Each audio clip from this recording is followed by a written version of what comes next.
Everyone, welcome back to my channel. সবাই কেমন আছো? আই হোপ সবাই ভালো আছো। আমি অনেক ভালো আছি। লক্ষ্মী পুজোর একেবারে দ্বিতীয় পার্টটা নিয়ে চলে আসলাম। মেইন পুজোর ভিডিওটা তোমাদের সাথে শেয়ার করতে চলে এসেছি। আগের ভিডিওটা তো তোমরা দেখেছোই, সব প্রিপারেশন করছিলাম, সেটার ভিডিওই শেয়ার করেছিলাম। তো সমস্ত কিছু গোছানো কমপ্লিট। এখন পূর্ণিমা লেগে যাওয়ার সঙ্গে সঙ্গে মা লক্ষ্মীকে আমি আসনে বসিয়ে দিয়েছি, আর এখন মা লক্ষ্মীর সমস্ত জিনিসপত্র দিয়ে সাজিয়ে দেবো। পদ্ম ফুলটা ফুটিয়ে নিচ্ছি। পদ্ম ফুল ফোটাতে আমার ভীষণ ভালো লাগে, আর পুজো শেষ হয়ে যাওয়ার পর পদ্ম ফুলটা যখন শুকিয়ে যাবে তখন এর ভেতরের টোপগুলো আমি কিন্তু খাই, ফেলি না। আমার ভীষণ ভালো লাগে।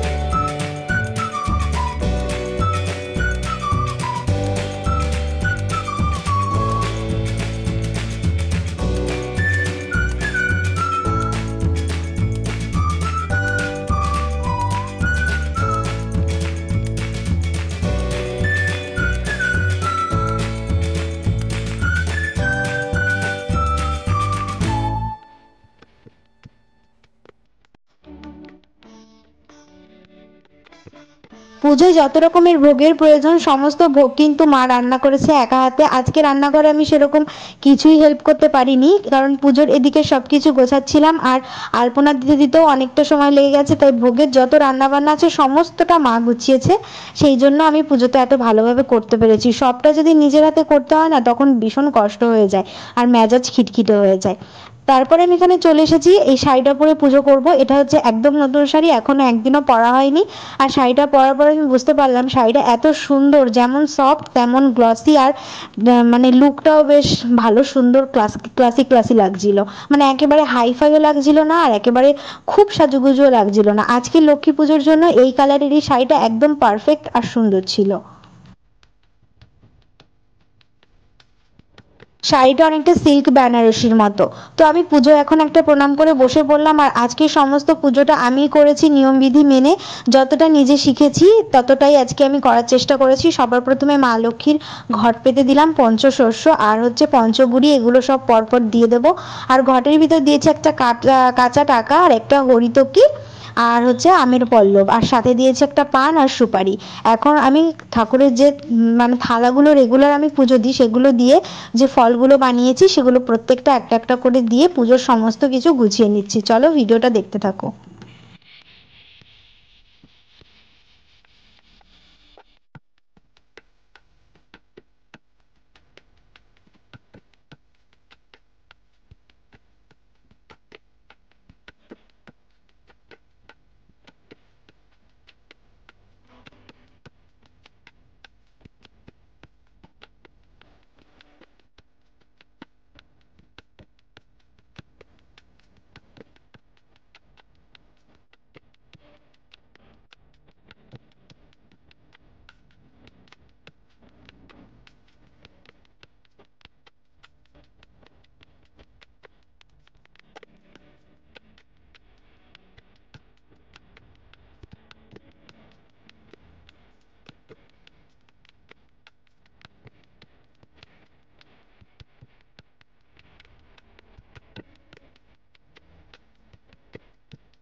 সবার প্রথমে এখানে আমি প্রদীপ আর ধূপ ধরিয়ে নিচ্ছি, তারপরে পুষ্পাঞ্জলি মন্ত্রটা বই দেখে দেখে বলেই প্রত্যেকটা প্রসাদ, জল, ঘট আর সিংহাসনে যতগুলো ঠাকুর আছে সবাইকে পুষ্পাঞ্জলি মন্ত্র বলে পুষ্প অর্পণ করব।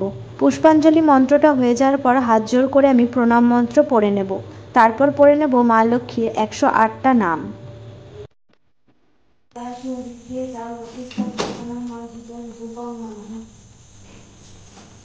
নমস্তে সর্বভূতানাং বরদাসি নিত্যে যা প্রতিষ্ঠান্তি সমং সামং দুর্গম নমঃ।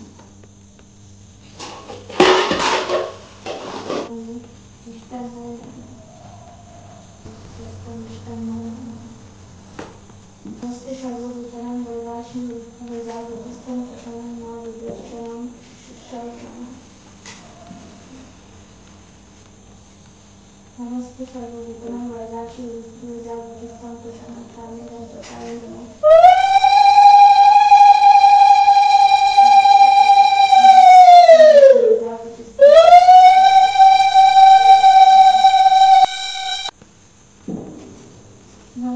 বিষ্ণু রূপস্য ভার্যাসি পদ্মে পদ্মালয়ে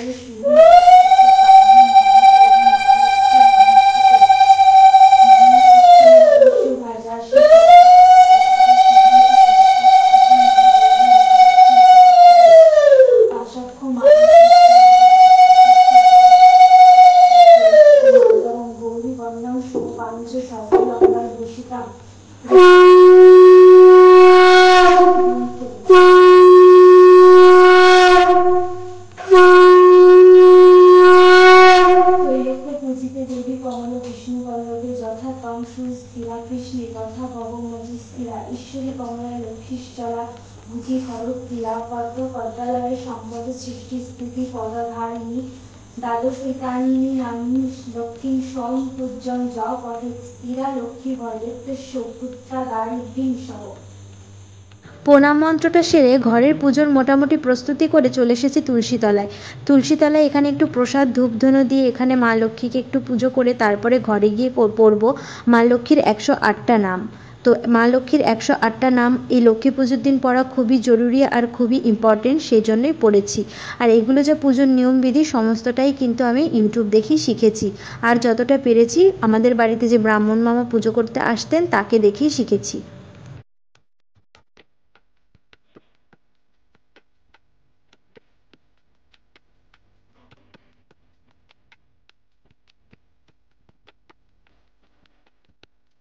বনে চন্দ্রানাম ধরো তুমি চন্দ্রনের বনে, সুন্দরী তোমার নাম শতশৃঙ্গে জানি, কুন্দবনে কুন্দ নামে খ্যাত তুমি।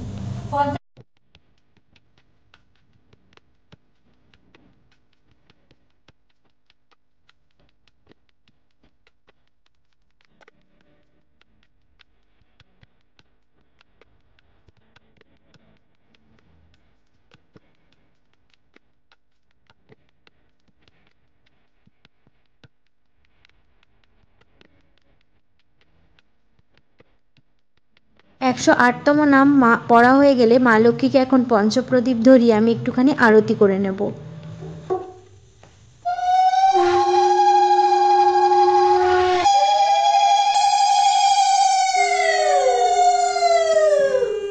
সাতজন মিলল ভগ্নির মতো সাত বধূগণ, লক্ষ্মী দেবী পুনরায় করে আগমন, অল্প দিনে হইল গৃহ শান্তি নিকেতন। দৈবযোগে একদিন ব্রতের সময়, উপনীত এক নারী বৃদ্ধার আলয়, ব্রত কথা শুনি তার ভক্তি উপজিল।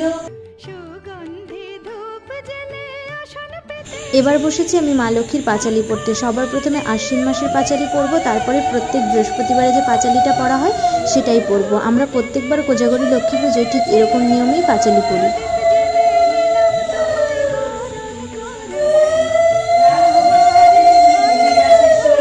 সকলেরই তব অংশ আছে যত নারী, গোলকে কমলা তুমি মাধব মোহিনী, ক্ষীরদোষা গড়ে তুমি ক্ষীরোদনন্দিনী, স্বর্গলক্ষ্মী তুমি মাগো ত্রিজীব মণ্ডলে, দিগলক্ষ্মী রূপে তুমি বিরাজ অবতারে। তুমি তুলসী গঙ্গা পতিত পাবনী, সাবানুদি বনপ্রতিষ্ঠাত্রী মাগো তুমি মনে মনে, রাজলক্ষ্মী তুমি মাগো নরপতি রূপে, দিগলক্ষ্মী রূপে তুমি বিরাজ অবতারে।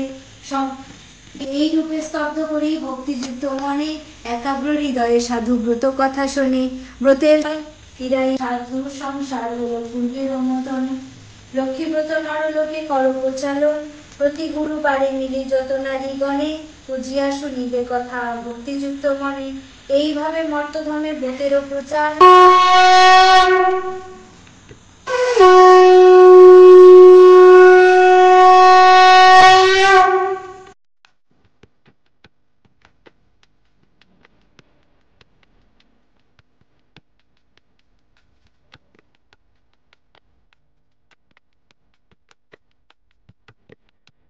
আমার পুজো করা কমপ্লিট হয়ে গেছে, প্রায় 2 ঘন্টা মতো লেগেছে পুজো করতে। এখন আমি কিছুটা ঘরটা দরজা দিয়ে রেখে দেবো।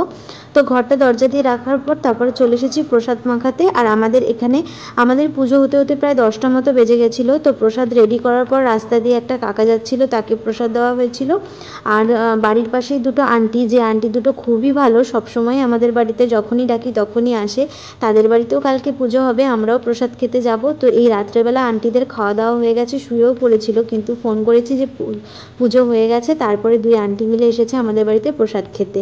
তো তাদের জন্যই প্রসাদ সাজাবো। তার আগে আন্টিদের আসতে একটু লেট হচ্ছিল বলে আমরা প্রসাদ সাজিয়ে খেয়ে নিয়েছি। যেহেতু সকাল থেকে উপোস, সেজন্য উপোসটা ভেঙে একটু কিছু খেয়ে নিয়েছি। প্রসাদে কি কি ছিল চলো বলে দিই। লুচি ছিল, সুজির হালুয়া, বিভিন্ন রকমের ফল প্রসাদ, আতপ চাল, নাড়ু, মিষ্টি, মুড়ি, মুরকি, মোয়া, খই, বাতাসা, অনেক রকমের মিষ্টি ইত্যাদি ইত্যাদি ছিল আর কি আমাদের প্রসাদে। এখন আমি বসে বসে প্রসাদ খাচ্ছি, মাকে আর ভাইকেও দিয়ে দিয়েছি।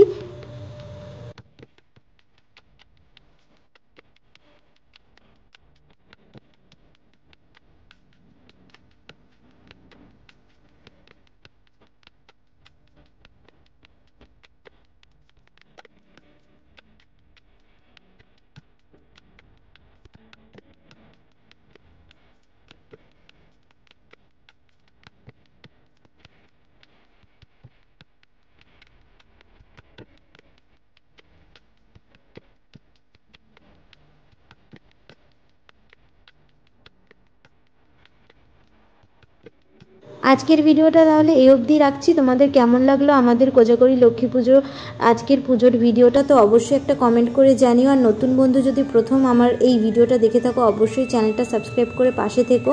আর রাত্রেবেলা আমাদের আজকে ডিনার ছিল ভোগের খিচুড়ি আর 5 রকমের ভাজা। তো চলো তাহলে, টাটা আজকে।